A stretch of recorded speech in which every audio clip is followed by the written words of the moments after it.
साथियों नमस्कार, मैं बीरेंद्र सिंह रावत। मेरे YouTube चैनल जरूरी सवाल पर आप सबका स्वागत है। यह डॉक्टर अंबेडकर की आत्मकथा का छठा और आखिरी हिस्सा है। डॉक्टर अंबेडकर लिखते हैं कि इस बात को आगे कहने के लिए यह एक और घटना है। किस बात को कहने के लिए? हमें याद है कि 5वें भाग में हमने एक घटना का जिक्र किया था कि कैसे एक डॉक्टर ने एक अछूत स्कूल शिक्षिका को छूने से मना कर दिया था, जिस कारण उसका समुचित इलाज नहीं हो पाया और उसकी जान चली गई। तो डॉक्टर अंबेडकर लिखते हैं कि इस बात को आगे कहने के लिए यह एक और घटना है। 6 मार्च 1938 को कासरबाड़ी, दादर, बंबई में इंदुलाल याग्निक की अध्यक्षता में भंगी लोगों की एक बैठक हुई है। इस बैठक में एक भंगी लड़के ने अपना अनुभव इन शब्दों में बयान किया, यानी कि दादर, बंबई में इंदुलाल याग्निक कोई व्यक्ति हैं और उसकी अध्यक्षता में भंगी लोगों की एक बैठक हो रही है। उस बैठक में एक भंगी लड़के ने अपना अनुभव साझा किया और अनुभव यह है कि किस तरह से उसे एक सरकारी नौकरी छोड़नी पड़ी, क्योंकि उस नौकरी में उसके साथ बहुत ही बुरा बर्ताव किया गया उसके सहकर्मियों के द्वारा। तो उस लड़के ने कैसे अपनी दर्द भरी कहानी वहाँ पर बैठे हुए सभी लोगों को सुनाई। तो वह लड़का बता रहा है कि मैंने 1933 में भाषा की अंतिम परीक्षा पास की। मैंने अंग्रेजी कक्षा 4 तक पढ़ी थी। मैंने बंबई म्युनिसिपल पार्टी के स्कूल कमेटी के शिक्षक के पद के लिए आवेदन किया, लेकिन वैकेंसी नहीं होने के चलते असफल रहा। फिर मैंने अहमदाबाद के पिछड़े वर्ग के अफसर के लिए पटवारी के पद के लिए आवेदन किया और सफल रहा। 19 फरवरी 1936 को मैं बारसाड़ तालुका के खेड़ा जिले में मामलातदार के कार्यालय में पटवारी के पद पर नियुक्त हुआ। वैसे मेरा परिवार मूलतः गुजरात से आया था, लेकिन इससे पहले कभी गुजरात नहीं गया था। मैं यहाँ पहली बार आया था। मैं यही नहीं जानता था कि सरकारी दफ्तर में भी छुआछूत है। मेरे हरिजन होने की बात मेरे आवेदन में पहले से लिखी थी, इसलिए मैं उम्मीद करता था कि मेरे सहकर्मियों को पहले से ही पता होगा कि मैं कौन हूं। इसलिए मैं मामलातदार ऑफिस के क्लर्क के व्यवहार से हैरान रह गया जब मैं पटवारी का पद संभालने वहां पहुंचा। कारकुन ने बड़े ही घृणा से मुझसे पूछा, तुम कौन हो? मैंने जवाब दिया, सर मैं एक हरिजन हूं। उसने कहा, भाग जाओ और दूर खड़े रहो। तुम्हारी हिम्मत कैसे हुई मेरे नजदीक आने की? अभी तुम ऑफिस में हो, अगर बाहर होते तो अब तक मैं तुम्हें 6 लात मारता। हिम्मत तो देखो, ये यहां नौकरी करने आया है। उसके बाद उसने मुझे कहा कि अपने सर्टिफिकेट और नियुक्ति का आदेश पत्र यहां जमीन पर रख दो। जब मैं बरसाड़ में मामलातदार ऑफिस में काम कर रहा था तो मुझे सबसे ज्यादा मुश्किल पानी पीने में होती थी। हमें याद है कि डॉक्टर अंबेडकर ने अपनी आत्मकथा में 2 बार इस बात का जिक्र किया है कि कैसे पानी पीना उनके लिए एक बहुत बड़ी चुनौती थी, स्कूल में और एक दफ्तर में। तो ये लड़का कह रहा है कि जब वह बरसाड़ के मामलातदार ऑफिस में काम कर रहा था तो उसे सबसे ज्यादा मुश्किल पानी पीने में हुई। ऑफिस के बरामदे में पीने के पानी के डिब्बे रखे थे और वहां पर इन एक डिब्बों की जिम्मेदारी और पानी पिलाने के लिए आदमी रखा हुआ था। उसका काम ऑफिस के क्लर्कों के लिए जब भी उनकी जरूरत हो पानी पिलाना था।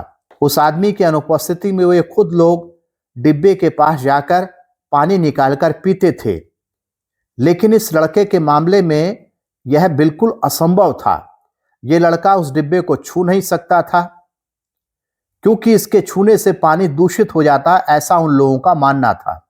इसलिए इसका पानी पीना उसकी दया पर निर्भर करता था।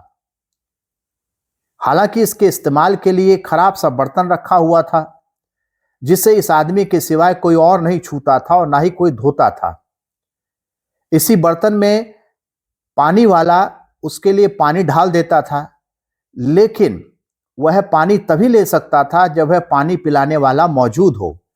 पानी पिलाने वाले को भी मुझे पानी देना पसंद नहीं था, ऐसा इस लड़के का कहना है। जब मैं पानी पीने आ रहा होता तो वह वहां से सरक लेता था। नतीजन मुझे बिना पानी पिए रहना पड़ता था।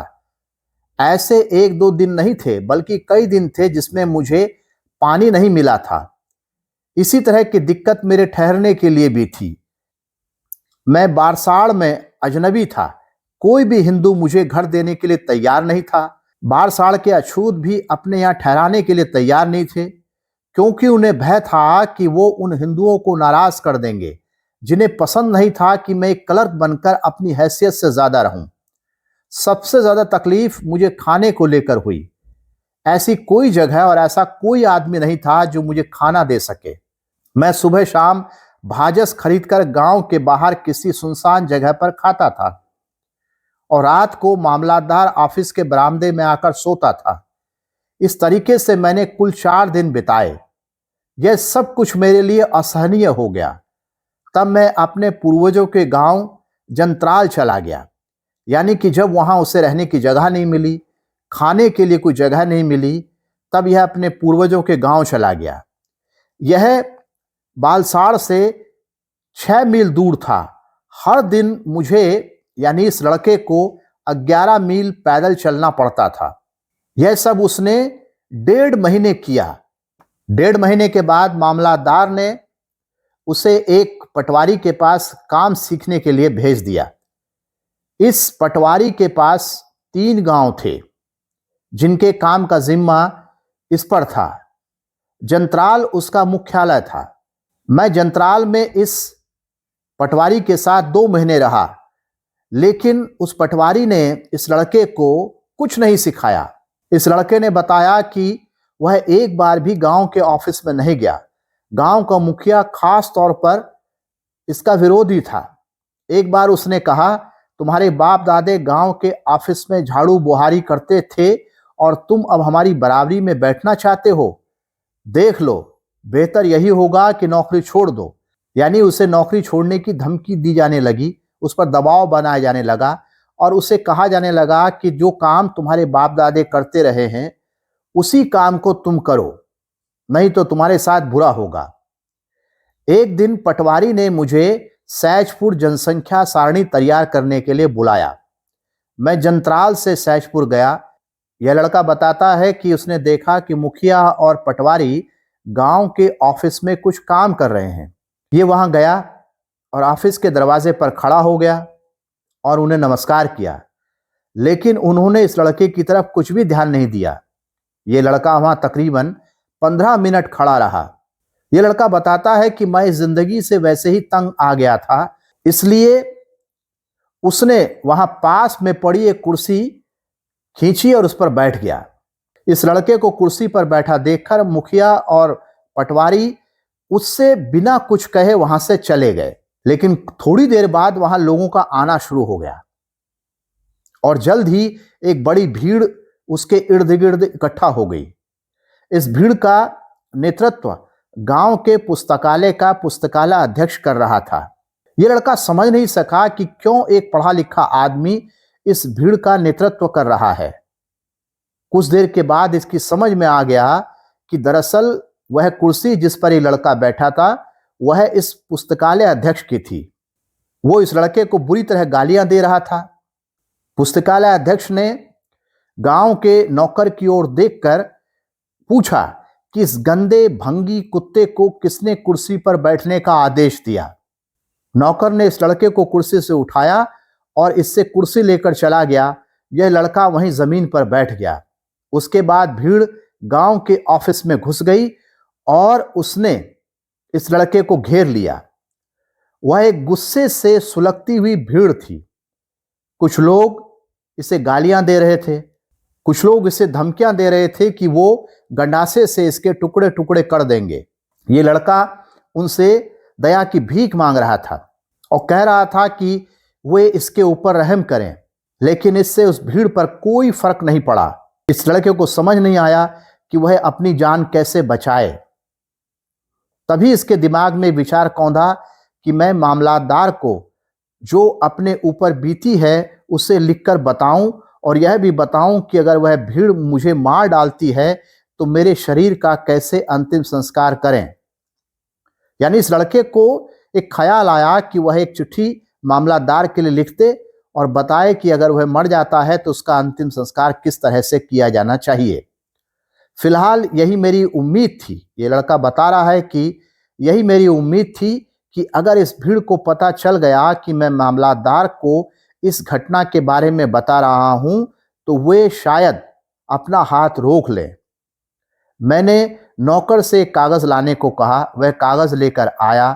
फिर मैंने अपनी पेन से बड़े बड़े शब्दों में लिखना शुरू किया ताकि सब लोग उसे पढ़ सकें। इस लड़के ने लिखा, सेवा में मामलादार तालुका बड़साड़ महोदय, यानी कि यह अब एक चिट्ठी लिख रहा है मामलादार के नाम पर और उसमें कह रहा है कि मैं आपको आदरपूर्वक सूचित करना चाहता हूं कि आज मेरे ऊपर मृत्यु आन पड़ी है। अगर मैं अपने माता पिता की बात सुनता तो ऐसा कभी नहीं होता। आपका बड़ा उपकार होगा यदि आप मेरे माता पिता को मेरी मृत्यु के बारे में सूचित कर दें। इसी बीच में पुस्तकालय अध्यक्ष ने उसके लिखे को पढ़ा और उसे फाड़ने का आदेश दिया। इस लड़के ने वो कागज फाड़ दिया। पुस्तकालय अध्यक्ष ने मेरी बहुत बेइज्जती की। तुम अपने आप को हमारा पटवारी कहकर संबोधित करना चाहते हो? तुम एक भंगी हो। ऑफिस में बैठना चाहते हो, कुर्सी पर बैठना चाहते हो। मैंने उनसे दया की भीख मांगी और वायदा किया कि ऐसा कभी नहीं करूंगा और यह भी वायदा किया कि नौकरी छोड़ दूंगा। इस लड़के ने बताया कि उसे वहां रात के 7 बजे तक रोका गया जब तक कि भीड़ छट नहीं गई। तब तक पटवारी और मुखिया दोनों नहीं आए। उसके बाद इस लड़के ने 15 दिन की छुट्टी ली और अपने माता पिता के पास बंबई लौट गया। यह था डॉक्टर अंबेडकर की आत्मकथा का छठा और अंतिम भाग। नमस्कार, मैं बीरेंद्र सिंह रावत।